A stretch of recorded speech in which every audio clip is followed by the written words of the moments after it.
Hello and welcome to the first episode of PHITLOSOPHY, where we discuss fitness, philosophy, and everything in between. This first episode is just a normal, free-flowing conversation between Uriah Edwards and myself, the host, Luke Gerke. We hope it offers a introspective look into some of the topics we will be discussing on this platform, hopefully with more notable experts in their various respective fields. But we still do think that it is a good initial offering to get us thinking about these big philosophical questions and frameworks that govern our lives. So, and one of the biggest consumptions of water is livestock, because not just the animals involved, but the food that they need to eat uses a shit ton of water. Right, so there's that side of it. So, all right, here's the one thing about veganism in terms of the argument about environmental sustainability. If veganism is predicated on a reduction of harm and an inability to hurt sentient life forms, it would follow that irrespective of whatever crops or harvest you're yielding, whether that be of a plant form or an animal form, animals are going to get hurt or crushed in the process. If I have a large field of bananas, there are sentient life forms that will get destroyed, right? Yeah. So that kind of addresses the inevitability of harm. Society of it. Right, but you could quantify that. You could say, well, one death doesn't equal 1,000 deaths. There's a big difference between the greater good and all that. Cutting down a banana tree that only kills like 50 mosquitoes versus going and purposefully gassing 1,000 pigs on the basis of non-necessity. Granted, fine, I get that. I get Some that. water or something? I got water, thanks, bro. But, at the same time, the environmental sustainability question isn't painted the way that it's meant to be. A cow requires this much water. When I was a child, they said that Melbourne was in a drought, and they used to show us, my year 3 and 4 teacher used to show us graphs, like infographics about how the Melbourne dams were down to 53-54%. We've since recovered from that. I'm not saying that that's not a facet to play into it in terms of environmental resources.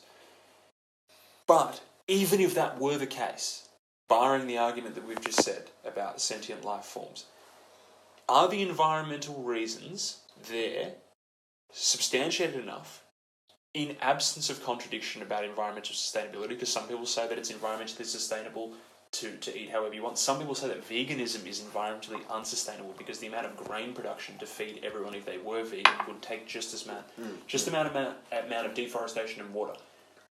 If they say that all the environmental arguments are there, perfect. Does that outweigh the biological tendency that seems to be inalienable to the human for the very fact that they consume breast milk, which is derivative of an animal, namely their mother, and also arrived at that point in human evolution by discovering fire and cooking animal proteins? I don't think it is. I don't think that it is. And I'm only saying that because I used to date a vegan. I used to date a girl that was vegan, Byron Bay, full in it. I did it. I've done it. Now, I'm just one person. I'm not an experiment. I'm not like a peer-reviewed experiment. But it's not like I didn't sit there and I wasn't motivated by the moral conviction to do it. I was motivated by Which is why I said it all depends on the person as well. Exactly. Because the majority of the time it's actually an egotistical thing from what I've come across. That's what I think it is. I think as much as people might look at me and say, this is an egotistical thing that you're trying to do, bro, if I wanted to be egotistical, I would pertain to the otherwise normative baseline of fitting in with whatever is popular. Because if I fit in with whatever is popular, I will be accepted everywhere. And I've been denied in a lot of places that I was accepted in because I thought to myself, you know what? Being accepted here is in cognitive dissonance with this shit that seems blatantly apparent to me. So the egotistical thing, throw that out the fucking window. From my perspective. But I do agree. I think veganism is inherently egotistical because it's a crutch for virtue signalling and it allows you to be a fucking person. It kind of comes down to pride. I think it does. But ego and pride go hand in hand. It's just how much you have of the other one kind of boosts exactly how much you have of the second one.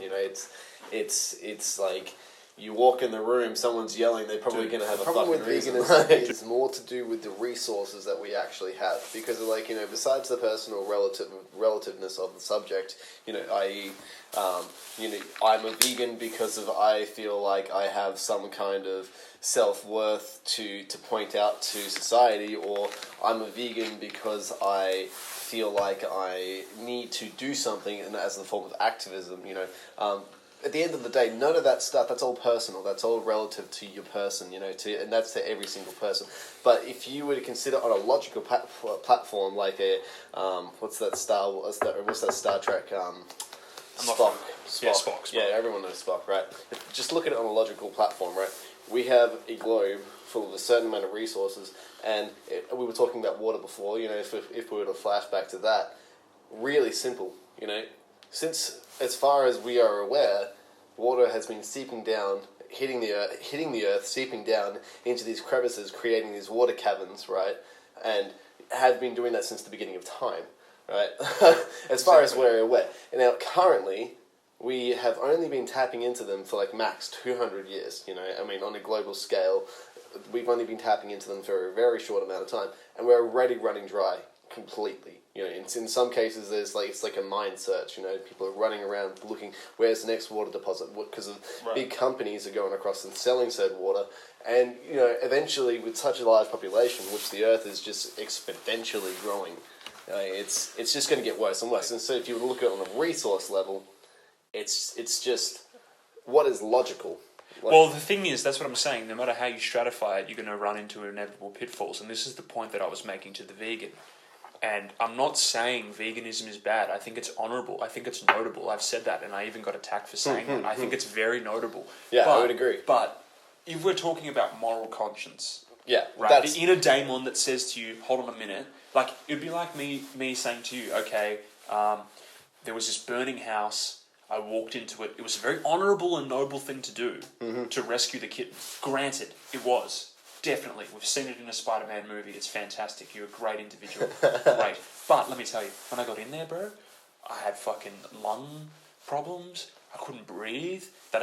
So I would be foregoing bias aside, because everything is bias, whether we look at it from an academic perspective or personal perspective. It is bias. Yeah, there's bias. Bias aside, I would be foregoing my rational faculties if I said to you, I think veganism is the best foot forward.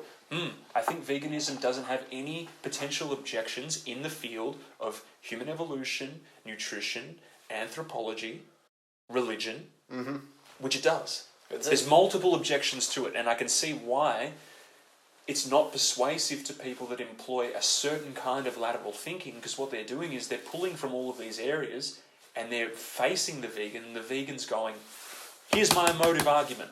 Yeah. Here's my emotive argument. And I'm going to make an emotive argument without addressing any of these things. And I have yet to see an argument from a vegan that encompasses all of these things about omnivorous evidence. Also, going back to the fucking thing about going back to the thing about resources. Yeah. This is also my argument about... This is where a lot of people just draw their points towards the subject in general. It's just... This is a backbone subject, resources, when it comes to the whole activism side, because besides the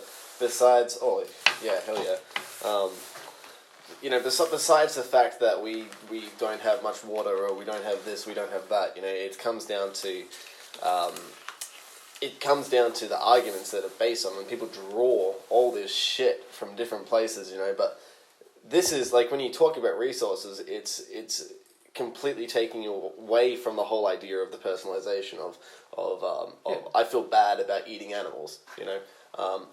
In my opinion, I actually think we should like try and stride from veganism. Veganism has a lot of good points, and it does definitely bring out a lot of our attention towards the problems that we're currently going to face. Like in places like China right now, they're running out of food, right? Large populations, when they go through strifes, especially economical strifes, the population suffers because there's a lack of food. And with large populations, there's generally not a lot of land, which means not a lot of areas to farm, right? Whether that's food, so meat, or whether that's vegetarian. I think we should actually take a step forward from the vegan area and go, okay, well, we have vegetables, we have meat. Now, growing the vegetables to grow the meat is a very costly and resource expensive Yes. project. It is, either way. So if you were to take away from the meat, you eat the meat for protein, right? That's a large reason why our body needs meat in general, or at least the way we've evolved ourselves to. We take the protein from the meat and then we get all the excess fat. But if we were to instead of growing the meat, started growing things like nutrition-filled grubs. Right, this is completely. If you were to try and talk the population of Earth to start eating grubs, it would be mayhem. But but I think that would be the logical step forward when it comes to resource reduction, at least. That's the thing. Okay, resource reduction is an interesting one as well, though, because I think that's an interesting thing to make. That's the thing. Every argument that you're making about diet or nutrition has to emanate from a point of what is the value and what are the mechanisms to attain that value. I think a lot of vegans, anyone, don't necessarily know the ethical framework that they're arguing on, so they leave themselves vulnerable. So the argument that, the resource thing, right? You could say that that's a subjective viewpoint that's also tailored to what the government allows you to see or perceive to be a resource. Now, whether you have a healthy dose of skepticism about what that is, how that's being managed, which I think every person who is a taxpayer does, on a certain issue, there's always that one thing that they know. Right? And then also the thing with resources, it's like overpopulation. If we're talking about that as a factor, it's bro, that's got to do with volition of choice. Overpopulation is based on volition of choice. In China, correct me if I'm wrong, I could be wrong about this. In China and Hong Kong, you have overpopulation in terms of overcrowding and then therefore a scarcity of resources if we're talking about square meter cubic zoning, because you have volition of choice for people to untouch certain mountain regions that would be expanding the geographical location of where they live. In the same way that in Melbourne, Australia, what do? Coastal. Sydney, Australia, coastal. Perth, coastal. So this overpopulation issue, which isn't necessarily linked to farming and resources, I think is also about how many people do we want to pack in and where? And is that a result of personal choice and volition, or is that a result of the world's a little bit too big, there's too many people, this is inevitability? I doubt that it's an inevitability. I think that what is happening is that we're taking up prime real estate first, and we're being forced to push out elsewhere. And I think that notion extends to veganism in the sense of, limited resources, but how do we quantify that in your ethical schema where your argument's emanating from? Ethical in it. Well, ethical is a different type of argument when it comes to resources, because resources is on a logical point of view, whereas ethics is a total personal point of view. No, well, I think ethics can be. I agree that ethics. You can have an average overall. Graph. Ethics will become personal to the person. Yeah. Right, you adopt the ethic, but you can make arguments for ethics. Yeah, don't kill a pig because it has the mind of a 3-year-old. Or is that a dog? I don't know. I get confused. I know there are certain levels of sentience. See, now that's something that I could abide by. When it comes down to, have you played? You probably haven't. I play a bit of games. Have you played The Witcher? No. Do you know much about The Witcher? It's a horror game. No, not really. Is it? No, it's totally cool, actually. I have no idea. But basically, right, the main character is this magical dude who's half demon, half not. Actually, not really, but he's a total fucking badass. But there's only so many magical creatures within this realm, and there's only so many of the magical creatures that are sentient, so they can think and have feelings and actually try and live life. He himself, he goes across and he kills all these creatures, for money, but he refuses to kill any of the magical creatures that had sentience, right? As an ethical reason to himself, saying, well, no, he can understand what's going on, therefore, it's not really his fault the way he is, and so why should I hunt him down? Right? So I can understand that there is perspectives of going and saying, I don't want to harm the pig because the pig is going to be aware of what's actually happening. It's aware that all creatures must have some form of self-awareness when it's about to die. Right, but, right. It's like there's only so many creatures that are out there that know when it's being farmed. You know, Yes. know when it's being Yes. bred, and know when it Okay. looks you in the eye, has some form of trust and creates a bit of a relationship. Once again, I'm not saying that I don't think that I can bear witness. I want to be very clear. I definitely think I could bear witness to things that I would find cruel and demeaning. That's not what I'm saying necessarily. I agree with you. But what I'm asking is, like, are all these arguments, any one that you could make from any ethical schema, does that outweigh the inalienable truth that is grounded in scientific naturalism that humans, as early Neanderthals, I'm not 100% sure on the schism, so I'm not that well versed in evolutionary biology, but that whole increased brain case, increased dexterity, increased language capabilities, which is the precursor for moral faculty development, does that mean that now, okay, it's 1994, I'm a person, I'm born, okay, I've inherited the society, I'm a natural being that has inherited a certain geographical temporal location in one space and time, in one political system, with a certain set of cultural values and standards. I think you have to attest, if you were going to be a vegan, to some kind of objective morality. You have to. Because where are you getting your standard from that says that this is cruel? Because in scientific naturalism, you're saying, scientific naturalism generally leads to nihilism and atheism, right? Nihilism is great.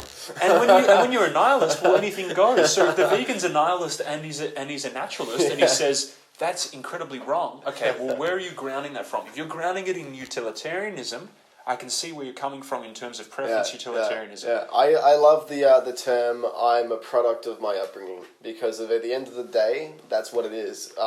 Whether or not you turn around and have become vegan at 26, 48, 75, whatnot, the way you initially view veganism or this idea of veganism, because veganism isn't a new subject, it's actually just something that's kind of, it's something that's been developing over a certain amount of time, but everybody, at least everyone that I know, has turned around, throughout their life and have had some form of experience with veganism, whether or not it's just talking about it, coming across, having an emotional change or not, they have. But what I really believe is that the difference between now and when we first started to evolve, whether or not you believe in scientific evolution, atheist version of evolution, or if you believe in the Christian or non-Christian, it doesn't matter what your religion is or your beliefs. At one point, we were at a stage where we were going, one, it was necessary because of lack of education, right? Two, it was something that was just at the ready and something that was attainable. Right? Yeah. To be able to just go, okay, there's a goat there. I'm going to chase that bitch. Right. I'm going to stab that bitch, and I'm going to make that motherfucker my meal. Right. And that's the case of what has happened over our entire evolution, right? But now, the difference between now and then is that we have this deep level of understanding of how the world works, and it is going to work in the future, just like a chess game, because everything at the moment, at least, is, at least to some degree, explainable or what's the word? Explainable. Yeah, but there's another. There's a cause. There's an explainable causal link foreseeable as well between everything that's in the natural world. Yeah. So the word I was also looking for was foreseeable, because of you can explain something that's happened, you can explain something of why it's happening, you can explain something that's going to happen, right? As well. So we're currently in a stage within our human evolution, a society of understanding of everything else that, we basically have education. It's like, with the whole smoking cigarette things. 60 years ago, they were fucking for sure. They were smoking asbestos, right? Asbestos. Filters, right? Can I jump in? Is that alright? Go for it. What I'm assuming you're saying, if I'm going to retranslate it into this way, you're saying that because we've arrived at a point in both human physiological evolution and moral evolution, maybe that's developed in symbiosis, and technological, industrial, agricultural revolution, where we've got the moral faculties and the technological resources to say, you know what? That sheep or that lamb or whatever that is, I don't actually need to do that. I get that. I think that's fine. I think there's total evidence for that. But what I'm saying is that a completely airproof, tight, sealed, locked, indispensable argument that vegans proclaim that it is? Sorry, not indefensible, just like, it trumps all other arguments because it says, well, non-necessity. Because when you start to pick it apart and you look at non-necessity, if that argument is emanating from a place of scientific naturalism, if it's coming from a place of non-necessity, do you think that not this whole thing of, well, it's not necessary, guys? Yeah. So is your fucking job. Your job ain't necessary. Your clothes choice ain't necessary. The music you listen to is not necessary. The fucking lipstick you wear isn't necessary. Your Air Jordans aren't necessary. Your car is not necessary. All of these things that you cling on to that define you as a person within your own personal purview of choice and rights. About ego deaths. Well, yeah, ego deaths is part of it, but I also think to myself that, like, okay, you're going to have to come up with a very convincing, persuasive argument to make me believe. We're not talking about factory farming. We're talking about the complete exclusion of an animal product going down my gullet. Explain away the desire. Explain away the evolution. Explain away the volition of personal choice. Explain away personal individual rights. Explain away all of these things, because that's the thing that I think vegans are doing, and I think that's the same thing that happens in wider discourse about any topic. We want to insinuate that there's moral wrongdoing before unpacking the argument, by insinuating the person who's projecting the argument has a moral defect or flaw. When in reality, the person who's projecting the argument might be acting in alignment with their initial biological desires. Yeah. Well, that's... In a form, you could say it's like... in a form, you could say it's like I guess if you were to say, like, Christians, right? Like the Bible would say, like, come to me as you are. But you don't generally go, like, you'll go to church, like, dressed up as this suit man, or like most families do that I've witnessed. I had massive problems with this as a kid. And, you dress up, you act like you're this person, but then in reality, when you come back, you're not that person, right? Yeah. And I think a lot of people trying to emulate this idea of veganism, this like really push it and accuse everybody else who's not, in order to, like a Marxist would, I guess, to create noise, to create a point. To create if I turn around and I make one person look bad, nobody else in the room wants to look bad. So 100%, and I think that's what it's based on. And I think the conversations that really delve into, I think you're completely right. I think you're completely on the money. I'm not saying it can't be legitimate. I'm not saying that it isn't. I agree. I'm not saying it can't be legitimate. I'm not saying that it can't be noble. But what I'm saying is that if we're going to delve beyond a realm where we start unpacking the premises of what justifies a vegan lifestyle or makes it the only ethical mode of operation, then you need to allow the other person to make these arguments. And that's the thing. It's like the whole crux of rehabilitative justice, right? And correctional. Yeah, well, that's correctional, as the whole narrative of redemption, or this whole thing, I think, is a subtle but a very much implied recognition of the fact that all animal species, humans included, have a set of reflexes, they have a set of fixed action patterns, they have a set of desires, they have biological tendencies that revolve around procreation and what we would come to see as sexual immorality. But if you have deep embedded physiology that says, I want milk, or I want meat, can a person just coming along that says, hey buddy, there's Beyond Beef, right? Like, is that persuasive enough? No, I don't think it is. I don't think it's persuasive enough because, and I'll tell you why, I became vegan through Peter Singer.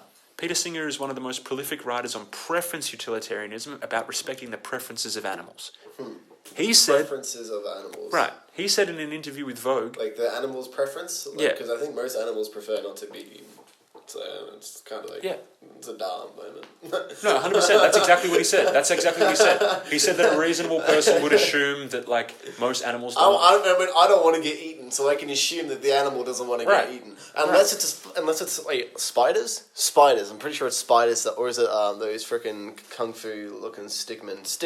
You know, they have their heads like eaten off like after sex. I mean, you know, as long as it's a great orgasm, I don't really mind. But yeah, I mean that's the thing, right? That's kind of like fucking sadomasochistic, isn't it? Right? Yeah, I'm not gonna lie. That's what I mean, though. Dude, you've hit on another beautiful wrinkle, and this is the thing. And this is also part of the reason why I think it's a difficult topic to talk about, because it's what you've just said about certain animal species, and also in extension to our own about eating animals, is like, guys, there are still things that are otherwise unpleasant, or perhaps vulgar, barbaric, animalistic, quite heinous in the general domain. If you were to see it in Burke Street, it's fucking heinous. We're not accustomed to seeing a lamb with its throat being slit open.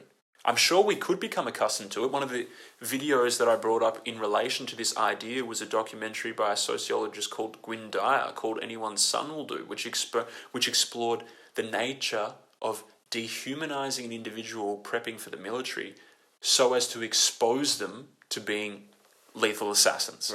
Right? So their exposure to violence was progressive, and they came to see violence as something that wasn't big. If we see violence of animals from the vegan side of point as like somewhat repulsive because we've never seen farming practices, but also we've never needed it on the basis of necessity, I don't think that that's a persuasive enough an argument to say that it completely precludes someone from making a choice. Actually, here's a little interesting story that my coding friend told me. Basically, it's about Spotify.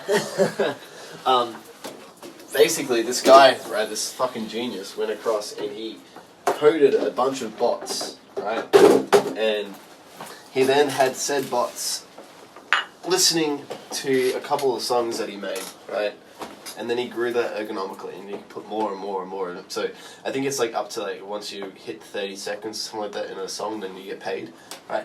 You don't actually earn that much from Spotify or most of these platforms. So this guy thought, fuck, if I have 200,000 people, I'm gonna get so much money per month. And then like, how much can I go? How much can I get? So eventually he just grew it and grew it and grew it and did it smartly, because if you just did it like all in one big go, then the fucking devs are gonna be like, yo bro, what the fuck, who are you, you know? So this guy, he did it like he grew it ergonomically, and then eventually he ended up he did it so much they ended up on the top 100.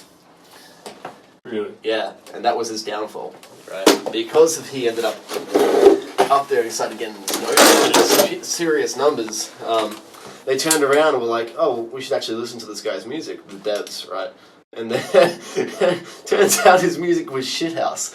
Dude, that's the thing as well, what we were talking about before in terms of like arguments and also just like you said before we went on like a little bit of an intermission, you said before, like if you saw a person down the street and there were like 100 people standing there like publicly persecuting this individual, being like, this guy's a shit dude, there would be a tendency to join in, right? Just like if you saw a person, like if you saw a guy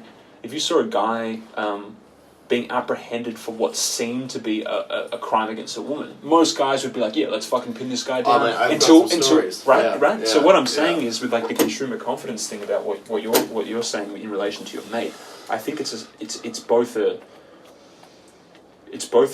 blessing and a curse that we live in a society where you have to get a certain amount of lateral validation, whether that come in like numerical form of a statistic or endorsement for social proof, for people to start taking you seriously. And the thing is, once again, I fucking hate bringing this guy up because people think that I try and match my views with him. I don't. I had a lot of these views. If anything, he probably gave me a confidence to say some of them. I disagree with him on some few things, but I like this analogy. The theory of undeserved celebrity.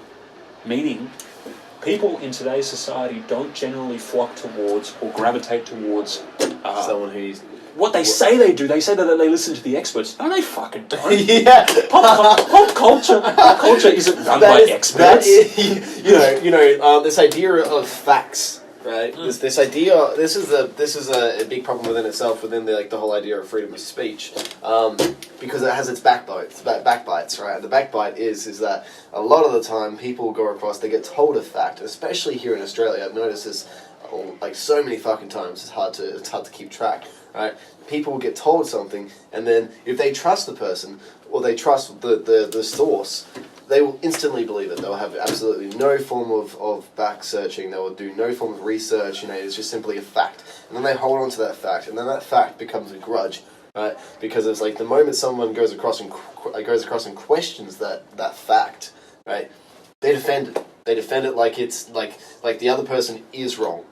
Not like the person can come up with a counter argument and say, "Hey, well, you're thinking like this. How about we think like this? Yeah. And then what do you think about that?"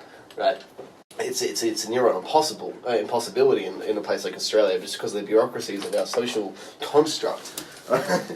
It's whack. It's like if it's like if you're working out in the sticks with the boys, the hive is just like. If you have something that's not culturally accepted yet, 100%, right? Just like so, let's go back to the gay marriage thing, right?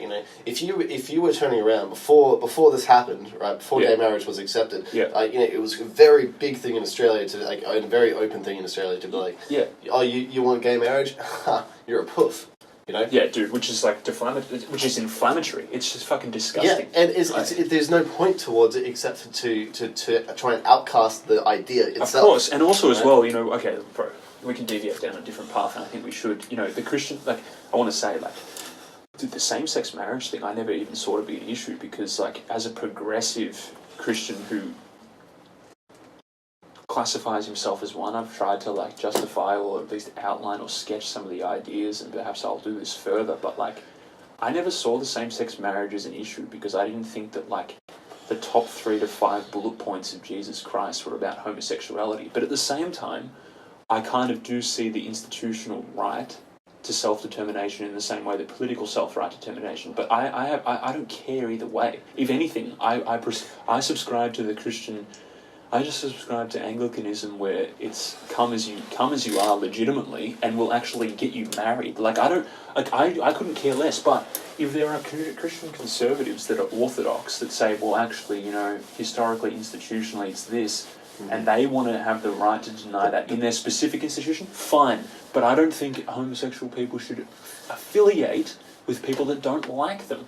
I think you should know where you stand. I think you should say what you mean. I think you should be open and forthcoming about your opinions so you know what your enemies are. I say what I mean. I say what I think. Because anyone who wants to challenge me on it, I should have the right to A, view it, and B, I should have the ability to defend it. Well, that in itself is the 2 points. So, first point, I totally agree. If it is institutionalized, if it is a thing that is part of another thing, right, and you are not part of that thing, then you should, why do you need it? But the problem is that it was never really like that. All across the globe, ever since humanity's been, people have been getting married. Call it whatever the fuck you want. People have been getting married for the last couple of hundred, forever. Dude, what even is marriage? Exactly, it is simply a... I'm not desecrating marriage here, because I definitely think it's a genuine commitment and a definite attestation to fucking monogamy in its purest form. Now, but okay, I had this teacher at school one time, right? He was one of my favourite teachers one time. And I asked him all these questions. One of them was what do boobs feel like? Oh, I couldn't ask that. Definitely didn't ask that. I should have asked my teacher that. I asked him, I said, what did I say? I said, oh yeah, from the Christian perspective. So I was a young, explorative... I had so many questions. Yeah, I had so many questions, especially religious questions. Because, I'm going to Eucharist every week, right? Right. I'm going to Eucharist. Eucharist is the Anglican form of a church service. So I'm going to this thing, right? And I'm hearing things from, Pentecostal church. I'm, hearing all this shit. I'm okay. These guys are saying that, I'm I'm pretty much destined for hell the way that I'm living right now. Like, I'm pretty much I'm going to the fiery Dante's Inferno because I went on Pornhub as like a 15, 16-year-old child and being like, oh, what is this? You know, we can reiterate biological tendencies again in the new age. Swedish girl takes a whole lemon up her. Oh, Jesus. But yeah, so I'm asking this question, like, what's the deal with like sex before marriage? And he's like, well, and he was very serious with me. He would always take me aside, and he was very like candid in his responses. And I feel like he treated. So me... he actually gave you the time to the question. He treated me like an adult. This guy was in his mid-40s. He definitely treated me like an adult, right? And he was like, "Did you ever stop to consider that perhaps, like, historically, especially in the Judeo-Christian tradition?" I'm not 100% sure. I can't verify this with any degree of certainty because this is an area that kind of like lapses on me in terms of history of the church. But like, you know, he's like talking about ancient Judea, and he's like, maybe marriage was just like this dude's parents coming over to your parents and like, or even implicitly giving this other family the nod that they accepted you. That was the thing. Like, it was a pooling of resources. It's a pooling of resources, but at the same time, I think the way that it's being expressed in certain things seems to be like it entrenches it further than maybe where we're required doctrinally, like conventions and unwritten like kind of conventions of say like parliamentary proceeding. It's not written anywhere, right? But it's there, bro, and don't bend it. And I think that's the same thing with like certain Christian like doctrinal like underpinnings, like marriage. Like, okay, I know that there's the stuff in the Bible that says man will be with his wife. You know, Jesus's bride is the church. Therefore, you emulate Jesus. You get a female spouse. Da da da da da. What I'm saying is, I think the seriousness of it is reflected by the gravity and the grandeur given to the physical representation of the ritual. And I think in modern day times, it's probably fucking far grander than it was. I think that's what I reckon. Yeah, I think people are too busy defending God and not really focusing on their relationships with God in that sense. You know, like from my experience with most Christian people, especially Christian people, it's like they're consistently out there trying to preach. But they don't have much of a time to sit and then just listen and learn and actually have a relationship, right? They're too busy going across, especially with the gay thing, you know, like trying to push things, right? This whole idea of pushing out and lashing out and going across and trying to stop groups, doesn't matter what it is, doing certain things, you know, it's like, is that really focusing on your relationship with your God rather than trying to, or is that just you out there trying to defend? And if that's the case, why are you defending him when he can defend himself? That's an interesting one. In a pretty big goddamn way. You know what I mean? He's sitting there, just like, you know, it's like, I want to talk to you, but you're too busy talking about gay people. Like, what's happening? Dude, well, that's another thing. Dude, we touched on two interesting things there. First thing that I want to say is, like, maybe people think that what I say and what I do is getting on a high horse, but it's like, I try to do it in calibration with the things that I feel like I can definitively say that I've learned. I'm only speaking about my experiences. If I'm speaking about nutrition, I'm only speaking about what I've read, what I've gotten from a qualification, what I've applied to myself. If I'm speaking about religion, I'm only speaking. I'm not going out there and being like, by the way, chemical scientist da said this. I actually think his theory is wrong. Here's my theory. All the theories that I'm talking about and all the shit that I'm talking about is a conspiracy button. Yeah, is all social. It's all public record social science. Which, if anything, has been legitimised. I want to say that firstly. But secondly, I want to say, like, you know, I just want to say that as a side point, because I will admit this, there's a lingering insecurity that if I share my views as transparently as I possibly can, it will inevitably fall into this position of, this guy is trying to put himself in a place of moral prescription. No, I'm thinking this. I'm a young man, yeah? Yeah. I have grown up in a privileged section of society. There are certain things that even with infinite access to resources, that being the internet, education, relatively good institutions, are not really talked about. Yeah. I'm only telling you what I observe to be not spoken about, or particularly interesting, or particularly troublesome. That's all I'm saying. That's all I'm saying. And my view is like this, right? You know, if you don't speak your mind, how are you supposed to learn? I agree, but I also think that it's dude, maybe it's tall poppy syndrome. Because in Australia, bro, honestly, I genuinely believe this. Like, I see my mates right now, like people that I've grown up with, I see them online, I see them doing shit. I genuinely have arrived at a place in my life, I genuinely believe, where I'm like, bro, I'm so happy to see other people win. Yeah, or express themselves in any way that they want to say fun. But I think if you express yourself, or you win, or any of that stuff, it's always going to be subject to criticism. And I'm more than happy to be like subject to criticism. But it's like, I was thinking about that. I do genuinely believe that there's a fucking baseline narrative of like, fit in, get in to fit in. No, I agree. Like, don't say what you think. Yeah, no, I definitely agree. And I think a lot of people are afraid of that. It's like the whole idea of people not really wanting to take action when they're like things are politically fucked. Right? When they walk into a room, it's just which seems so ironic to me because it seems like if the I try to make stuff like I would actually I don't even like to talk about political spectrum, but like the left to me, right? To me, people go, oh, you're focusing on American politics, you're watching too much shit on YouTube. No, I'm talking about in university, in everyday life, on the public media, in the general domain of Western pop culture, American, New Zealand, Australian, British, Canadian, Anglo-European. There is a tilt. There's a specific thing with how they want to portray things and how they want to say things, and it's like I try not to make it like what I'm saying like political in any sense, but at the same time, it's like. Have you noticed how PC this country got in the last 20 years? Dude, it's fucking 2010, bro. Yeah.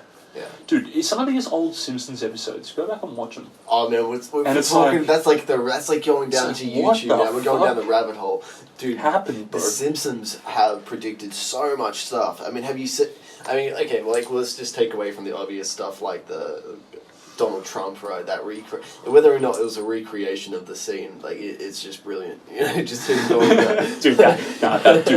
Dude, that is one of the when people talk about conspiracy theories, that is one of the freakiest ones with the Donald Trump and the staircase, because it's like not only was it fucking depicted in terms of like he got the presidency, but it was depicted of like frame by frame of the ceremony. Yeah, accuracy, such accuracy. Dude, then I started. Did you have this thought? Did you have this thought about when that happened? Did you ever think to yourself, nah, surely not. Donald Trump is antiquated with right wing, Fox Corporation produces Simpsons. This is a really outlandish, like far-fetched thought. This is a massive conspiracy. Like, they've been sitting here for years, like 10 years. They're just like, we got to do this. Yeah, and there's someone within Fox that has a tie to the media corporation that obviously, favours Donald Trump and wants him to do well because he's the only fucking CNN. I mean, he's the only media outlet that he kind of, he bags CNN, so naturally people go to the right. Fox is favourable. Fox produces Simpsons. CNN is pretty shit. Simpsons fucking predicted it to a T. I always think to myself, is there some bloke at Fox called like Larry who I'm just always watching Futurama. I'm always trying to because it's the same creators. I'm always trying to just watch it. Just go. I wonder. I wonder if they're doing the same thing and we just haven't noticed it yet.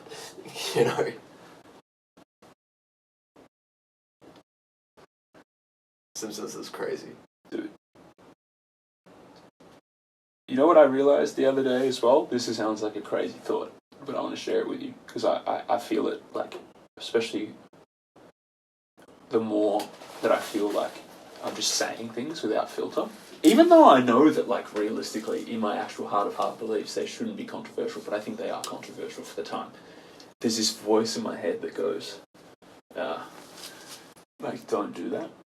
There's like this, there's always don't say it or don't... Yeah, or like don't be that way or like don't say that or just anything. I feel like there's always this lingering shadow of doubt, right? That's like exists. And it's that question that's... Yeah, like that thing of like, are you being your genuine self? Like, are you stepping on... And it's just like one of those things, man. And it's like... You could ask a question of why you're feeling that way. Yeah, no, but I also think it's like, where does that voice come from? Because... I'm sorry, this is what I wanted to say to you. It was like, I started thinking... Or maybe if I drink, or or whatever else, right? Then that activates those negative thoughts, right? And I thought to myself,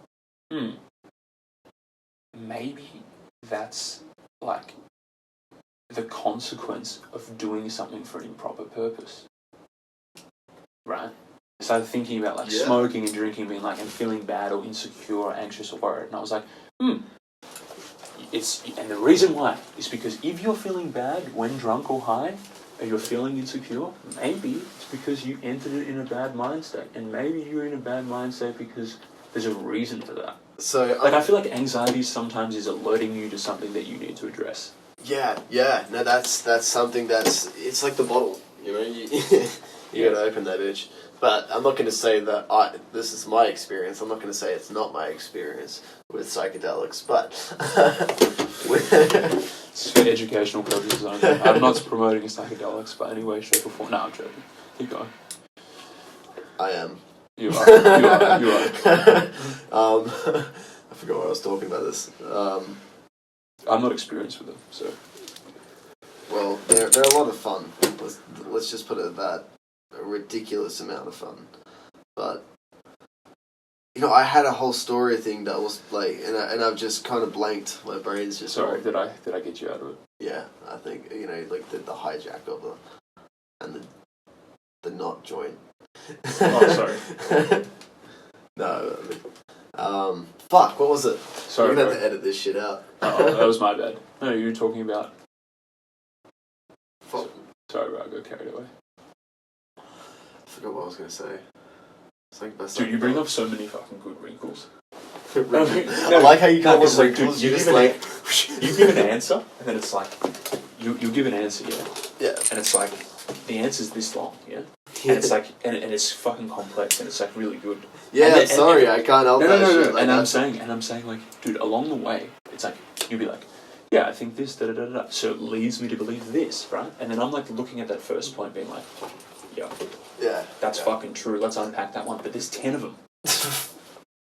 My brain kind of runs over time when I'm thinking. Yeah, but that's what I mean. That's what I think about.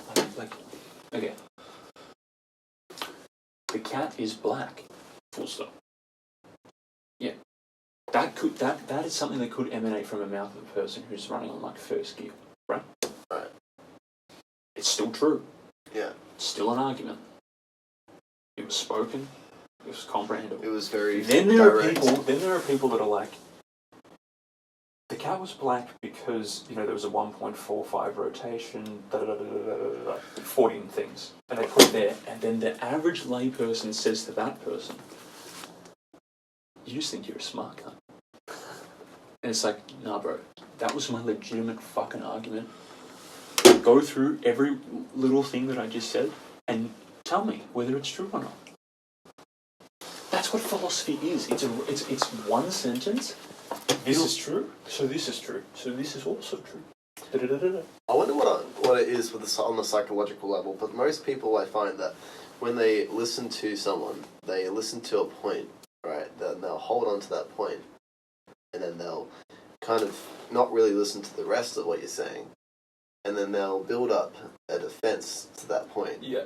Right. And then they'll just kind of lacerate on about some bullshit, and they'll attack it. Yeah. Right. But it's a compartmentalized argument of like one small premise. Right. And the whole well, that's the thing. Like, okay, like, you know what's interesting? Sorry, did I interject again? No. This is an interesting thing that I want to talk about. What you just said. When I was studying philosophy in Canada, right? Fucking Canada. Different academic approach. I was in first year arts at a small university, right? And the lecturer started talking about like modus tone, like different forms of philosophical argument in terms of validity, soundness, and whether the conclusion could be true if the premises followed one another and led to the conclusion, right? And there's different forms of how that can be defined. The emphasis on philosophy in Australia, from my experience in Australian universities, isn't as formulaic or regimented. You can do an entire capstone and not go through the specific nuanced science of like the verifiability of an argument. So when you say like someone gets caught up on one specific nuanced part of your argument, they might be pulling on that because they think that it's either, you know, it's fucking false, and therefore the rest of it collapses, and therefore your conclusion can't be true because the premise 1 through premise 7, there's this little cancerous cell of a premise 1 that they're like, nah, that's fucking bullshit, bro. Like, you said a unicorn existed, then you said 7 other scientific truths. I was almost there. It's like David Icke. Yeah. David Icke says 9 true things, and then at the end of it, he goes, and they're all reptilians. And then you go, well, oh, bro, that last one, bro, that last one, I was with you. That's a good one. I was with dude, that's a good one. I like that. It's like I was with you until the end, brother. And then you started saying that the president was a fucking lizard. Why you gotta fuck with me like that? It's like, dude. You just said to me that you enjoy having conversations with people that are about the obscurities of life, like these kind of things. As you like to put it, the wrinkles. Yeah, the wrinkles, right? The wrinkles, like the specified nuanced shit that, irrespective of what people might think about any of this, is just not there in the capitalistic grind of, you've got a 7.25 hour workday, no time for daydreaming. Right. I think daydreaming and creativity is suppressed in it. Try like 13 hours at the moment, but right, yeah 13 hours, right? In a more dictatorial regime of life. That's why I think like 0 because of the pandemic. Yeah, bro. Thanks, COVID. But it's like back. No, dude, 100%, dude. Yeah, fucking COVID, man. Like, we're not getting into that. I don't want to get fucking deplatformed. We're not getting into that. COVID's real. COVID's real, guys. COVID is real. COVID is real. No, but like, they fucking. I believe it said that. No, what? No. Okay, so you're saying that you enjoy these conversations because of the obscurities, right? And it gives you a sense of fulfillment in the same way that it does me, right? And I think like when you say like if you say that people are like social creatures, right? This is what I think. From my perspective of my own mental health and my observation of others. Right. And maybe a few research studies that have led me to believe, okay, what's going on here? Not saying I'm right. Just viewing. Not saying I'm right. I don't know why. I don't know if I should preface that because people are like, bro, you ain't a fucking psychologist, bro. It's like, nah, bro, but I'm a fucking human, bro. Yeah. it's like, yeah, but like, I have a fucking mind. So do you. What do you reckon? Yeah, nah, mate. I don't think not talking about it is going to make my fucking, yeah, cunts that have fucking fallen off ledges come back. It isn't going to happen. Intelligent conversations, man. It's more than just about. It's more than just about proving who's right. It's actually more about the sharing of knowledge, and that's what I really enjoy. It's like, getting into that moment where you can just talk and then build off the other person instead of having to defend what you're trying to say. Because a lot of people, they put that premise on you, like the onus of just like proving everything you say. Then you have this build up of negative energy towards just like expressing how you actually want to talk, right? So true, bro. It's just brutal, So being able to like talk to another person and actually just bounce back on and off is great. It's entertaining. It's fun. You're so right, and that's even more why you should have the privilege of doing it if you're paying to do it in a dynamic interplay where you should be allowed to do it and you should be reinforced in an educational sense. That's why I just think like, okay, here's the irony, massive irony. I had a conversation with my mum earlier today, right? She brought up Jordan Peterson. She said to me that at her place of employment, for those that know, if you don't know, you don't know, they had on a whiteboard, Jordan Peterson, no topic, discussion. Do not bring this up. Talking points, none, right? And the irony that I find, because you're talking about, I love having conversations with people where, like, not everything is there to be proved. Yeah, if we're having conversations in, like, philosophical realms, we can talk about, this is argument. Like, when Picasso paints a painting, he's not going there being like, is it correct? Is it correct yet? Like, you could say that talking and fucking conversation and just shooting the shit is a form of artistic inspiration. To an extent, yeah. Or, like, fucking... I'm really good with expressing myself with random performance art. It's performance art in a sense that, if you want to take it right. So my point is, the irony that I find, my mum brought up Jordan Peterson, who's obviously been prohibited in that sense. It's like, he was the person who got prominent of saying that university faculties are embedded with this certain tilt. that academia and education has a tilt to it. It has a slant. Did you say to opera? It has a fucking slant to it, right? And the funny thing is, it's like you're just reconfirming his hypothesis by saying that he doesn't have a spot. That's okay. I'll give you a greater example. This example is even more controversial. I'm going to use interchangeable terms here because make of it what you will. This is a general thought experiment. What proves my point more? Person. This religion is violent and has a terrible exemplar. That's the person saying that, right? Which happened in society. Religious organisation and religious adherence. How dare you say we're violent? I issue a death wish on you. What is the logic behind that? That's the same thing that these universities are doing in these places when they shut people down from conversation. The people that aren't getting the conversation are saying, you are this set of characteristics, and you're proving them right. By acting this way and dismantling open civil discourse. Like, if we get to a point in society where it's like, I can't even tolerate your words. Yeah, no. Here's another reason, That's like, the whole PC game. Here's another thing, like, you want to talk about sexism and ageism and all of these things that emanate from the left, right? If you're saying, like, these people, I don't want to listen to what you have to say, or these people based on a certain set of characteristics. We're both white men, right? We in the social sciences and universities, I don't think we hold a lot of weight. Hey. We don't. I'm more orange than white, and orange is the new black, so... Well, orange is the new black. Yeah, sorry. Fuck. No. Yeah, No, that's so true, bro. Orange is the new black. Between the church and Darwinism. In fact, you could almost say there's like this non-spoken war.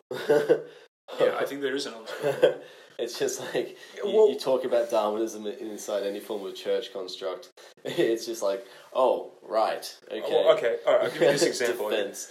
I'll give you this example. And actually, this brings up what we just spoke about, the moral blameworthiness, if any, of sharing answers that people ask to questions. Because, I feel if I share it anonymously, then it's not really a detriment because it's kind of like the marketing tool that I'm getting out of. But I will share this without dropping the name of the person. I didn't do that ever, but unless they wronged me in that time. But I was having a conversation with a close friend of mine the other day, and I asked her this. I said,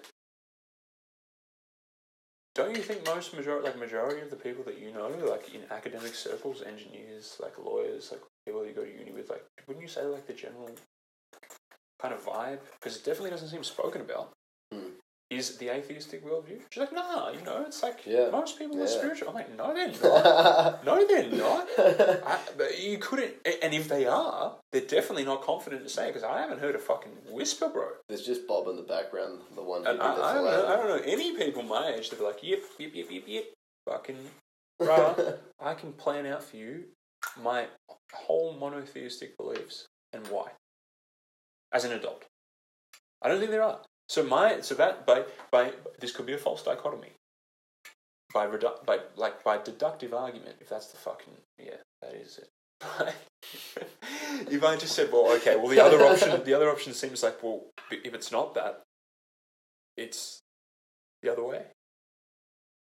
And then you start thinking, well, atheistic viewpoint must be the predominant mode of operation. Well, it's one of those things, especially in universities, man, and most professional areas. It's like, well, yeah, okay, we keep religion out of these offices. It's the sense of just like, okay, well, that's cool, you believe in something, but why? Don't talk to me about it. Let's not have an open space. It's not considered professional to have a spiritual experience, a spiritual belief system. Very interesting. Very interesting how capitalism arose out of the Christian worldview. Well, yeah, I think it was. There's definitely overlap with capitalism and Christianity and the prosperity gospel, but I don't know if it was John Calvin. It might have been John Calvin who talks about capitalism intertwined. It's kind of like the grace by works theological underpinning. So there's people that are not familiar with that one. Grace. So in Christianity, in general Christian theology, there's people that believe that you're saved by grace, which is by default, right? You don't have to do anything. Right. Personal individual, is just has inherited the salvation of Jesus Christ, right? And then there's people that think that like grace by works. Yeah. Okay. Which is like, okay, you're this. You can't just have this passive Evangelical mindset. Which I've always tended to think, the grace by works thing kind of makes more sense because it kind of answers this question that makes religious people seem rather unintelligent, which is like, hey, don't worry, bro, God got it. What are you doing? Like, what do you mean God got it? It's like how much, like, like I've always thought to myself, this is probably what omniscience actually requires. How do you reconcile prayer with passivity? Like if a Christian's sitting there or a monotheist is sitting there just being like, I'm praying on it. It's like there's obviously some degree of personal accountability that has to come into that for that to happen, right? Like you can't just sit there. And I think that's how, like, you can, if you take mono-faceted arguments towards religious approaches and religious belief and religious actions, you can make them look like fools. Easily. But I don't think that those are very, like, sophisticated arguments. You're like, where's, like, and I think that's one of them, prayer and passivity, but it goes back to that thing, grace by works. You know what's an interesting thought, right?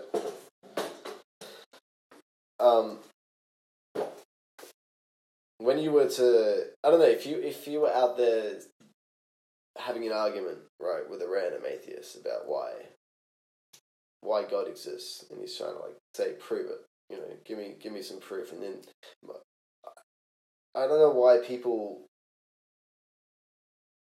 if they really are at that point where they're out there trying to have some form of evangelical experience, like, like walking out there trying to save souls, I guess, right? If they're at that point, why don't they just rely on God, just to be like, hey, okay, well, this is going to prove the point. Like, why are they worrying so much about the small little dynamic things where they try to, like, talk? Everyone's talking about this, like, DNA structures and the prehistoric times and how everything is created and stuff, but then you don't really have much time to actually experience the whole point of spirituality, which is, supposed to be a relationship between the person and the deity. That's, like, that's the belief system and the format, right? But, like, if you were to read the Bible, or even, like, talk to even in the Quran and most other forms, there is these people, these prophets, these well spoken about heroes, in a sense, right? And they are, at that point in their religion and in their relationship with their deity, that they can literally just draw down the power of God and be like, yeah, what's up, motherfuckers?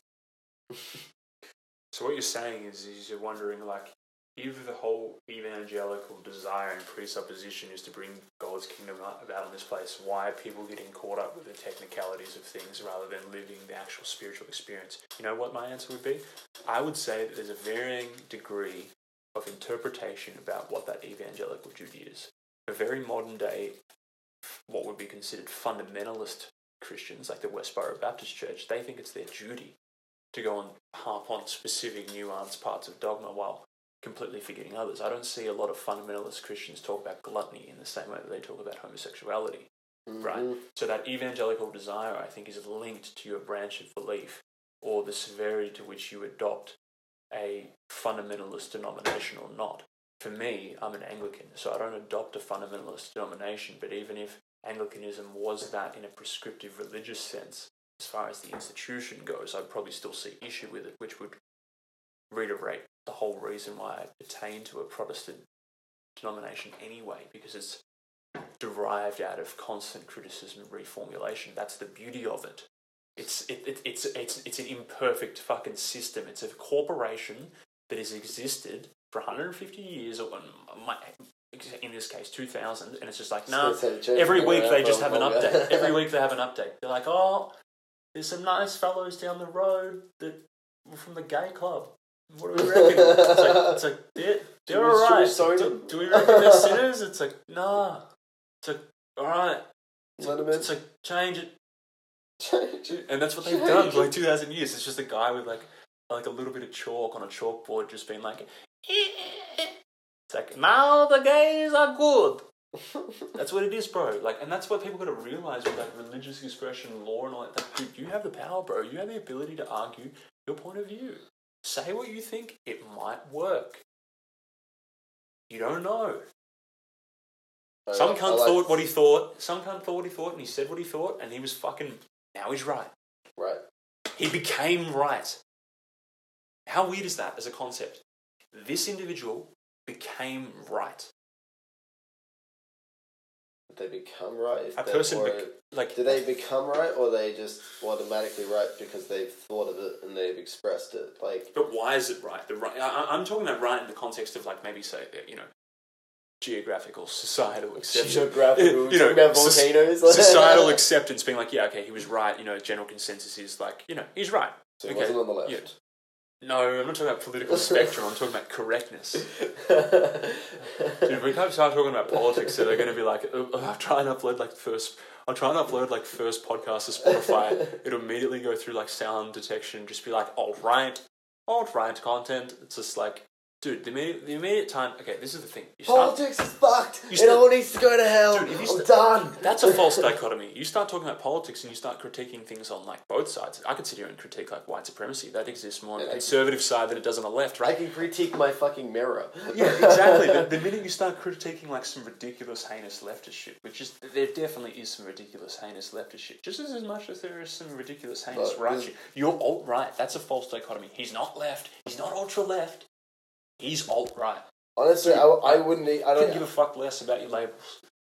This is what pisses me off a bit, right? I don't really consider myself left or right. I just consider myself as like me, just doing my thing. Just like fuck everything else. That's what you should be. Everyone should be a free thinker. But I'll tell you what does piss me off. It's just like, these politicians just got away with so much shit in the last 2 years. I mean, the Tassie fire, so the big Australian fires, right? There was 3 billion lives lost. Yeah. In terms of what animals? Animals, yeah. Right? In Australia. 3 billion. 3 billion. Billion? Yeah, okay, so funny story. I thought it was 1 billion, right? Because that was like, it's a large number, right? My housemate was like, yeah, fuck off, that's too big. So I looked it up on Google and it's just like, no, 3 billion. Might be. Really? Yeah. Is this verified? Yeah, Google this shit. Shit, we gotta bring this up. Right? So well, I looked at 3 billion Australia-wide wildlife. Oh my god, okay, before I ask myself. Is that true? I am 98% sure. That's the way not you true. looked at me made me, double guess myself. Is it? That's a lot, bro. A lot. What kind of species are we talking here? Like, I'm just trying to encapsulate everything in my mind. Okay, so as I look at birds, koalas, kangaroos, yeah, lizards, man, Australia has some of the only animals of its kind in the world. Do they have statistics about what the bulk death of the animals were? Like, was there a specific animal that was caught up in it? Because I'm trying to think of the regions here. I'm obviously not, I'm not David Attenborough with the flora and fauna. Like, I really, bro, I probably give you like 20 animal species off the top of my head that are like Australian, and that's about it. But like 3 billion? This isn't including like ants and shit. That's such a dumb question. It's not including like Alright, so it's not 3 billion, sure. This is from the WWF.org, right? Alright, this is reliable. Nearly 3 billion animals, mammals, reptiles, birds and frogs were killed and displaced in Australia's devastating 2019 to 20 bushfires. It's almost 3 times an earlier estimate released in January, and the breakdown is 143 million mammals, 2.46 billion reptiles, 180 million birds and 51 million frogs. Like, that's a fuck ton of animals. And the thing that pisses me off about it is that the government had ample time, like so much time, right, to get this shit under control. And when this shit went to when the shit went to shit, no one got in trouble. Like, the whole pandemic thing came straight after that, and so no politician was pinpointed as whose fault was whose. So literally, there are politicians walking around out there who are governing us right now that have lost 3 billion lives of what it was supposed to protect, right? And in a place like Australia, so far away from the rest of the world. The animals that we have here are not seen anywhere else in the world. So it's like they've fucked up and they're walking around. You know, it's like if it was the fault of a kid or like a 25-year-old bloke, you know, with a bad fucking history with the police, it would just be like instant prison for life. You know, you're not getting out. It's like, what's the difference? Politicians, man. Dude, what you just said then, and this is a real reason. This is a real reason, like, why. And it's very easy to sit here and be like, oh yeah, whatever. Go fuck off with your small violin. But, similar to the story that you just said, in terms of politicians, because politicians inform policy, policy informs how justice is distributed. How justice is distributed informs things that seem very skewed in the purview of justice in terms of over-policing, in terms of, okay, why did this person face a particular sentence? Population control. Right. Well, yeah, well, I mean, even that, but just in terms of, like, how justice is set up, like, it's there, the law is there, as far as I understand it, to serve certain people. I mean, just look at it from a pure educational standpoint. If you were to change the law, you'd have to get into the law. To get into the law requires a certain set of education. Yeah, right. That certain set of education will give you the legalese required. There's already a educational barrier in first world countries to be in the law. If you want to change it from the inside out. And by the time you even get to the point where you can, half the time people are already being corrupted or different, like tired or just completely forgotten they've been tired out. It's like, well, I mean, corruption's a whole, corruption's even more like a larger accusation. I can't necessarily point out specific instances of corruption, but I think it's just a natural thing to be like, well, okay, when I visited the magistrate's court, I wouldn't say that a majority of the people who are facing someone without representation are endowed with the capability to understand what is the charge that they're being faced with and what are the potential arguments that they could even muster up on their own accord to defend themselves. Because that's the thing. If you stand before a judge and present yourself and appear favourable to him or her, I mean, that influences things, man. It does. And I would love to sit here and say that I definitely think that I have been the recipient of favouritism. Yeah, okay. And with that favoritism, I think it's important to be like, yeah, bro, I definitely got favoured here. Yeah, okay. Like, I got favoured because they were like, oh, yeah, okay, like, this guy will talk his way out of it. Okay, he's a white grammar school kid. Oh, yeah, you say that you're studying law. As much as I'm grateful for that, I don't think everyone receives that treatment. No, for sure, definitely not. And it's like, fuck. It all comes down to the products, man, of what you're made of. Like, if money talks, bro. Money talks, and so does education. And the thing that's not a bad. I mean, it's a bad thing, but it's also like if you use it, if you're in a position where money is talking for you, money talks for a lot of people. A lot of people have money. A lot of people have the security to say whatever the fuck they want, right? But they won't because they think it affects some employability. These bro, motherfuckers got millions sitting on millions. Would never come out with a controversial opinion because they think they're going to be out on their ass. That ain't going to happen. You got safety net on safety net. Like, safety net to the brim. I'm not saying like, oh yeah, don't do the right thing by the people around you and fuck your situation up, but I'm just like, man, people are that controlled by money. Well, money it's a fucking important thing, isn't it? You know when you say the moral evolution of humans, right, has occurred, what we were talking about before, occurred in like symbiosis with intellectual faculties. When you say that you have ever seen a spiritual being,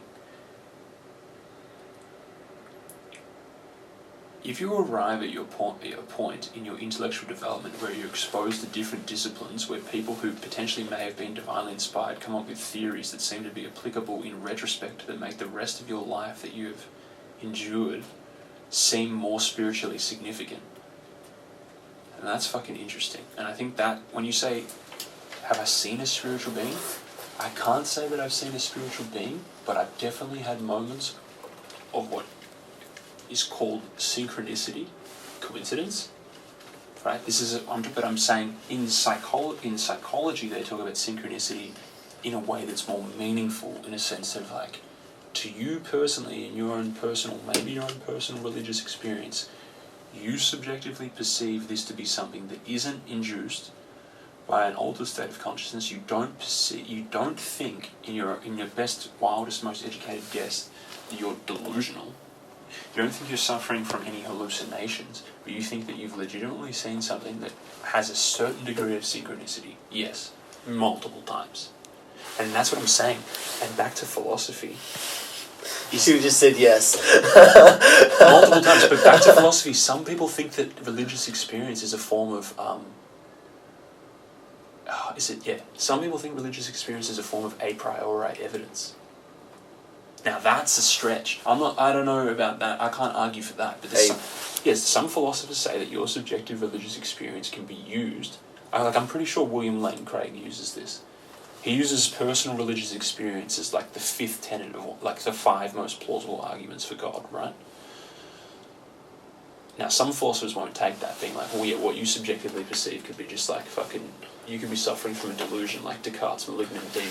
You could be being deceived. So, what would you say to someone who had been in a group of people who say that they've seen the same thing, right, and they describe it exactly the same? Well, this is what happened. This is what happened in Zimbabwe, with those. There was a few studies done on it. I think some of them are available on PubMed.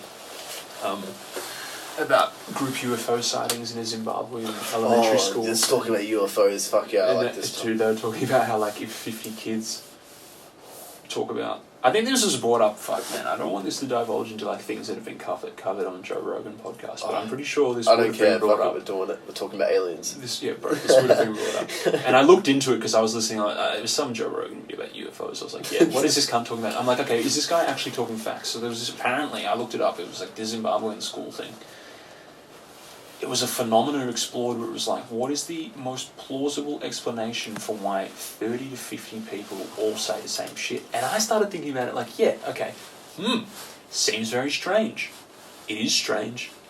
But obviously, like, any logical person would be like, yeah, still penetrable to, like, you know, observer effect, deception, maybe attention, maybe funding, maybe they wanted media, maybe they wanted tourism, all these fake things, right? Just like the crying statues of Christ. You can be like, yeah, healthy dose of skepticism. Yeah, but right. on a broader and like extension of that whole thing, because we can go from UFOs back to spirituality. It's like, okay, whatever's happening, there's still something happening, irrespective of the purpose, desire, outcome, whatever. I know one thing for certain: group shared testimony is a form of evidence. True. Group shared testimony is a form of evidence. That's integral to monotheistic belief. Because if you don't think that that's real, we don't have definitive parameters from the jump. You have to agree to this thing where you say that, you know, group shared testimony is real. And then you could divulge into a place, you know, we're going back from UFOs to spirituality here, but you could go into like the historicity of like, okay, well, what's historical and what's not? Because this completely relates to UFO sightings. Because now they start talking about, well, okay, well, what's verifiable evidence? Because think about majority of the shit with UFOs. Everything to do with Area 51, everything to do with like UFO sightings is based on ad hominem attacks. Not saying that it's real or it's not. Let's just think about what it is. It's a critique of the individual because they're fucking crazy. You know what they call them now? They're calling them UFPs. Yeah, exactly. Unidentified phenomenons. Right? Dude, okay, George Orwell said a whole bunch of shit that wasn't true that is now true, right? People act like, oh yeah, there's not unidentified flying objects. Well, define your parameters, because we already know that there are drones. I can go to JB Hi-Fi and get a fucking drone. I can go to JB Hi-Fi and get a drone. So what are you talking about with UFOs? Are we talking about aliens? Are you talking about the little green Martian? Do you want to know something really interesting? So apparently, next month, the American government's supposed to make a press conference about about all these UFO sightings, because the American Navy, leaked some videos of these unidentified flying objects, right? And that was verified, and then I think there was like 2 separate occasions it happened, and basically that was leaked to the public, right? And it was verified to have been from this source.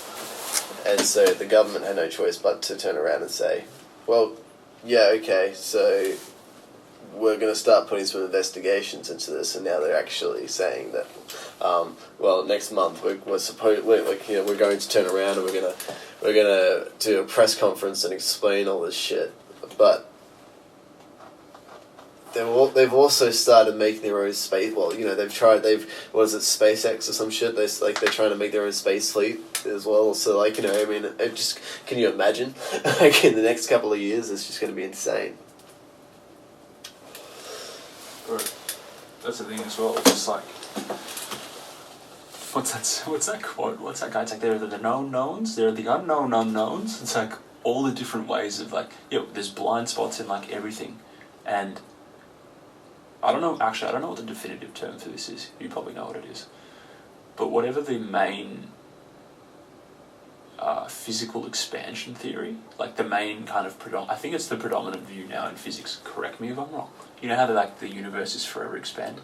Yeah, there was a finite start. A day or some shit. Yeah, but it's forever expanding. That seems to be the general scientific consensus, as far as I know. As far as I've read. Yeah, I've heard that too. I don't know if it's still current, but I've heard it too. Yeah, you've heard it too, right? That seems to be it, right? That's just fair. Just like the way that water boils at 100 degrees. It's a scientific kind of just accepted fact. In the general lexicon. I see it with my eyes. So if it's forever expanding, then, that means that the probability game if there being something else is automatically doesn't that mean the probability game is automatically skewed to the other direction? Because it's like, well, if probability is forever expanding, then that means there's infinite array of probabilities. Well, my question is that if the universe is continuously expanding, then is matter continuously expanding with it, or is it just creating a void, and then whatever was made in the supposed Big Bang, or beginning of time or whatever,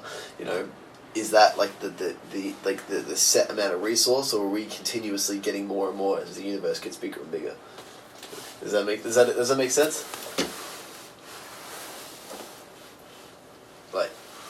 Well, I definitely know one thing, because this is the thing when we talk about like theories for knowledge. If we come back to this is the whole thing with like consciousness, right? Like in terms of perceivability, like bringing it back to Descartes, right? Like he was like, I think, therefore I am. I'm aware of the fact that I'm thinking. I'm aware of my senses, and I'm aware of my calibration with my senses. As far as I understand it, if I had to condense that into a dot point of what he was basically saying, that's what I interpreted to mean. Some people might be like, nah, man, that wasn't his main point. Read Meditations again, blah, blah, blah, blah, blah. Right. No, what was it? He had a series of meditations, right? But that's what he was saying. But he also came up with this theory of, like, deception. Like, I could be completely deceived about what I'm thinking. So going back to your earlier point, which was? That one directly preceding what I just said, which was about perceivability. Right? Right. Depends. Depends. Do you think you're being deceived? Do I think I'm being deceived? If you think you're being deceived, then what sense? No, because it's just like then you can't like perceive things accurately. Are we talking about the spiritual thing? In what sense am I being? I lost my train of thought. Right. Okay. I was a bit confused. What? Oh, dude! I just can't believe that fucking guy snapped on me today. Oh man, that's Dude, that kind of just startled me. I was like, you know what it is? It's just a bit of drama in your life to keep you going. I love it. I love it. I just love it when cunts are fucking so dumb. Man. It's like, dude, where do you get off thinking that? It's like they either have way too much time, or they No, people want to challenge what I have to say because it's like I put it out there, but I'm putting it out there in the purview of strength and conditioning. The thing is, if you don't like it, why are you looking at it? Okay, people ask me, one guy sent me a message. What food should I be eating for endurance training? I don't want to sit there and be like, eat peanut butter sandwiches, bro. People were complaining about cookie cutter stuff. I'm telling you, I try to give you full, expansive detail of why it is I've come to these conclusions. And maybe you'd be like, oh yeah, I think that applies to me. Because if I'm like, oh, I stopped being vegan for XYZ reasons. Yeah. If I'm honest and transparent about the reasons, why do you have to explain it? It's just like, No, it's not necessarily explaining it. I just think people are quick because people want to jump on diet fads, right? If I'm being honest to myself, I jumped on veganism thinking it would give me certain results. It didn't. Right. So then I would inevitably have to say, as a consequence of my fitness philosophy, like, you are making exclusivity claims when you make recommendations. someone comes to me and says, what should I eat? Yeah, like waiver, consult your doctor, 100%, legal precautions, da-da-da-da-da. If you're asking me as a person, a fitness professional, what do I eat? Right. What do I say? I want to say what I think you want to hear. That rice and chicken, son. Yeah, like, I'm going to tell you what I think fucking works, and I'm going to tell you what I think is within a normal parameter of risk. Of risk. Yeah, in terms of what the science says about how risky is it to consume these amount of calories, how risky is it to consume these proteins, how risky is it to consume animal products, what's your microbiome. Most personal trainers won't say that. They'll say calories in, calories out. There's so many things with nutrition. I'm not a nutritionist. Out of all the millions of people they have in things. America, the best options they had were between Trump and Biden. Right? I mean... Yeah, how that works, I'm not come on. sure. Like, I don't know all the like the steps. I'm really not well versed across it. Like how that all how people get to that point. Before you can even apply, you have to have a certain amount of money in your bank money. account. You have to how the campaigns work, who gets nominated as the lead candidate. Like I don't know, but yeah, and who you were backed by. But like Trump, that's the corporation thing. trust. Like when you look at them both, it's like if we're going back to Trump and Clinton. This is like my politics is rudimentary at best, but I think you can easily say like, well, both of them were emanating as candidates from a place of like restored wealth, which does further the argument. If you're on the left side, this is one thing that you definitely have to give to the left is like, yeah, that does further a lot of the socialist arguments around redistribution of wealth, and I can see where that's coming from, because if you have a bunch of leaders that you view as crony but are old money, then sure, like look at these capitalistic dogs. 100%. I would get that feeling even in a sense if I was a political candidate that agreed with them. Why? Envy is a human condition. There's other probably Republican candidates that look at fucking Trump and go, fuck this cunt, he had $1 million from the jump. Meanwhile, I was at university and I was doing a political philosophy degree, and I wanted to be president of the United States. Probably, had the merit for it. I wasn't on the fucking Apprentice of whatever the show was, or you know what I mean. So it's like I can see that. So like, but you do have to give it to the left in the sense of like, yeah, these capitalistic profiteers. Not saying it's wrong, but I can see from that angle because I think capitalism can be justified, but it's like, yeah. I can see where the left are coming from. That's why it's like you do as a free thinker, you have to remain anti-political. You can't be bipartisan in your thinking, because you have to be able to step back and be like, nah, bro. That's kind of like that's not like there's equal weight to a myriad of arguments here. You can't just be like, this is what the right wing believe. Here is the mandate of our dot point prescriptive policies. Please agree. That's why you have to be third-party perspective. It's almost like society mandates. That's why, like, not theocracies are abuses of power, but they make sense in terms of like supreme accountability. It's that role gets taken over by Parliament in terms of the three branches of government. But like, if you get where I'm going. What do you think about the ability for them to just change their prime ministers? Yes, I don't agree with that. That's why I think theocracies are subjected to abuses of power, even if it was a Christian theocracy.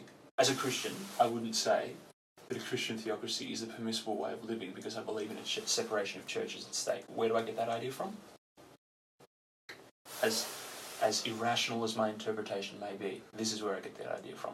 Give to God what is God, give to Caesar what is Caesar's. Church and state can coexist in two paradigms. There's a spiritual world, there's a materialistic world. The materialistic world can exist and continue to exist within a certain set of societal parameters. The Christian's job is to ground that in some form of rational, moral relevance. What was that? It's not about, you get what I mean? There was 12 out of all the tribes that went to that founded Jerusalem, right? Yeah. There was one tribe that was basically just there to help.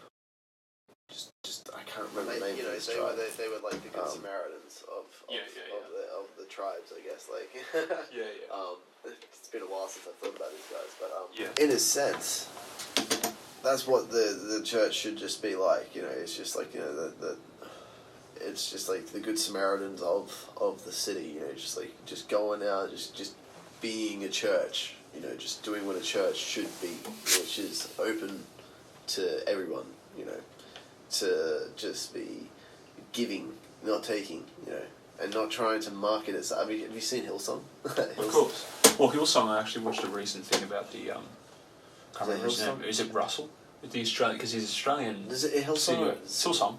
Is it Hillsong Church? Yeah. It's Hillsong Church and it's Planet Shakers, but Hillsong is the main one in America who has the Australian founder, and he was interviewed the other day about the denouncement of the leadership with the guy that was involved in an affair, the pastor that had oversight over like Justin Bieber and all that, right? And he was kind of answering for it, being like, hey, the church is too large. One of the questions in the interview was, what do you think about the fact that these things have occurred? Do you think that's a result of church expansion beyond a point that seems personal? And then that was followed up with, what do you think Jesus would think if they were in here today? They're the same questions that I would ask in my head before. And that's my whole... I do think that critique can be made of modern day Christianity in practice, in expression, and in terms of what they should be priding themselves on, which is what they should exist for in an institutional sense. Pastoral care. Pastoral care is human-to-human resource attentive. Think of it like a supermarket. Yeah. If I go into a supermarket and there's 100 customers and there's 12 aisles open and there's 12 servers, fantastic. If you've got 100 customers there and you've got one digital display and you're forcing those 100 customers through, you've got dissatisfied customers, and that's supermarket shopping. We're talking about spirituality here. We're talking about what's meant to nourish the soul. You want to put them on a fucking conveyor belt like horse and cattle. Fuck off. That's why just mum and pop shit in that sense makes complete sense. I'm all for your Costco's, I'm all for your Ubers, but when it comes to spirituality, it's like, nah, bro, there's a certain thing that, like, sacredness has parameters. There's nothing sacred about open invite expansion, not to say tolerance in terms of open invite, in terms of open invite to the point where it's very observant to the reasonable observer that's there, that expansion exists for profitable purpose. See, the subtlety is that in orthodoxy they just did it more subtly. It's not like they weren't profiteering, but there weren't these fucking light shows and these fucking international tours and these fucking motivational speakers that mention Jesus every fucking 4 minutes. Right. That ain't Christianity, bro. Exactly. You don't have to be a genius scholar and look at that and be like, hold on a minute, riddle me this. And this is a weird opinion coming from a Christian, because I've offended some Christians before saying this. And they were Pentecostals, but here's the thing, right? If the general atheistic viewpoint is religion is a crutch because it's like an emotional crutch, right? It seems oddly coincidental to me at universities like Monash that you have Planet Shakers, a Pentecostal institution, rock up for free barbecues, which largely attract international students. Yeah. The one party of people that have English as a second language, but are also most vulnerable in terms of social isolation, the desire for free shit, and they're there as a religious institution doing their subtle evangelizing in the form of a sausage and bread. They recruit, bro. These are businesses, bro. And they get you down there, and you've come from China, in a country where religious freedom isn't permitted, and now you've seen Jesus on all these American movies, and you're in fucking Planet Shakers. The subwoofer's just gone off. You've had your cordial because they don't permit the drinking of the bread and the wine, and you're like, man, I'm a fucking Christian, dog. Nah, bro. I mean, that sounds harsh, but I'm sorry, I don't think that's it. I had a pretty weird conversation. Oh, no, it was a pretty good conversation, I guess. My friend was like, he brought up this point, and it was pretty interesting. It's like when you walk into a church, you see everyone's pointed towards the stage. And everyone's looking up at the pastor, and then looking up at the band. And then when they're singing, the songs aren't... They're not really praising God, they're like praising themselves. Have you noticed that with a lot of the hymns and stuff? Yeah. Yeah, like raise me higher, right? Or like lift me up, or like, and there's lots and lots of that type of verse in a lot of the songs, right? And he's just noting on all these things, like the way the church itself was built. He's like, where does it say how a church should be built? Why isn't there somebody in the middle? Like there's no structural balance between what was written down within the scriptures. So he's like it had to be made up. So why is it made up like this? And he brought up all these interesting questions, and I was just like yeah, well, I haven't really thought about it like that. But when you stand there and you're actually looking at a room, and you see everyone they're putting their hands up like this, right? They're raising towards the ceiling, right? But when the way they're standing, it looks like they're raising up towards the stage. Okay, now if you're a random person, you just walked into this church. And you see 100 cunts just standing there, hands raised up towards the ceiling, up towards the stage where this pastor's just talking some crap. Would that not just look like the most cult-like experience? Because I think it would. Well, it kind of does. But that's the other thing, bro. It's I get what you're saying about this self. It seems like it's self-promotion disguised as self-deprecation. And I'm not saying that you shouldn't dress up and you shouldn't have those platforms for artistic expression. They can exist, but I just don't think they should conflate with spirituality, because I do think it falls victim to that. That seems rather self-promotion and attention-seeking and obscuring the true message to widen the funnel. And I'm not talking about even in a tolerance sense. I'm just talking about in a pure let's not make this about Jesus so we can get more people through. Let's make it more life coachy. That's why the prosperity gospel is criticized, but they do that. And the thing is, I want to also say about structural imbalance. Structural imbalance with church, I think, because I think you're right as far as I understand the Gospels and the writings of St. Paul, especially, because he's the one who talks about where women should sit in the church, if I'm not mistaken. And that's got to do with women leadership in the church, and then I guess it's been interpreted to have certain meanings of power. So the stage would represent the authority of the church from the Orthodox tradition, the fathers of the church, I presume. Yeah. Being at the front of the church. But I get what you mean. Even in the modern day church, there's not even that central theme of an altar. It almost seems like an outward performance for profiteering. Right. Yeah. With employed polishment and employed refinement to convince you that your salvation lies in some form of monetary contribution, which seems to be a relapse back into, say, 15th, well, what era are we talking? The original Martin Luther, when he made his 95 Theses of the early church criticisms. You're talking about the same criticisms that were made that's created the Protestant schism. They've ended up in Protestantism in some form now, namely charismatic Pentecostalism, and they're still being used in a different format. Maybe even on steroids. Because now these cunts have iPads. So you log in, I went to this church in Richmond, then you log in and they email you the next week. It's Jesus would love to hear from you. Oh. It's dude. Whoa. Dude, what? Straight away. Are you going to be sending that to my Apple Watch? I don't know, man. The digitalization, the commodification there, it's just do the two intermix. Am I even allowed to emanate criticism from a Christian perspective, even though most Christians have, and that's saying you have different schisms? I don't know. I say it from a place of genuine concern. It goes back to the fucking client to attention detail, brother. Client to if attention if I have a PT service and I'm one PT and I invite 1,000 cunts in there and I'm come on guys, personal training, you owe me 100.